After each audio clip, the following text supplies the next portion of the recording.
Hello guys. It's been a long and tiring day.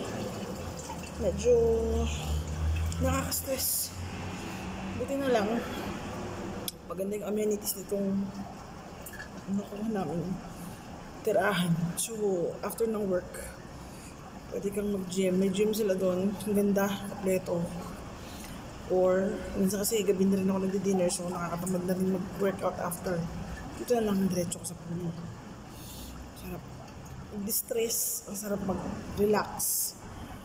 Kasi nga sa whole day ng trabaho, physically, mentally, lahat pagod. Diba? Kung isipin mo lang lagi nakapagod ng trabaho, wala. Ang gagawa natin? Trabaho natin yun eh, diba? So, be positive na lang. Stress, napagod, pahinga. Mag-distress, mag-relax. Ganun lang. Kasi sa simula lang naman yung trabaho talaga mahirap.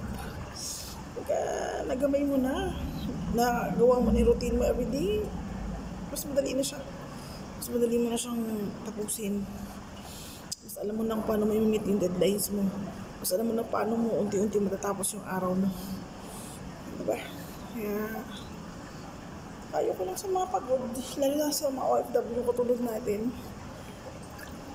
Pagkatapos ng mahabang araw nyo, matagal pa hindi off, ano palang Merkulis pa lang. Diba? Hindi stress, mag-relax. Mag-relax lang guys. Yun lang. Magdasal, mag-workout. Lalo na ako kailangan ko talagang mag-exercise kasi nga sabi ng doctor ko, 3 times a week kailangan exercise talaga for cardio. So guys, keep with you. Ako lang mag-isa na lang kasi medyo gabi na. And pasensya na kung hindi ako nakapang-swimming. Kasi medyo hindi ko rin talaga naisipan mag-swimming. Gusto ko sana mag-gym. Kaya na medyo puno. Maraming tao pa dun, mga lalaki.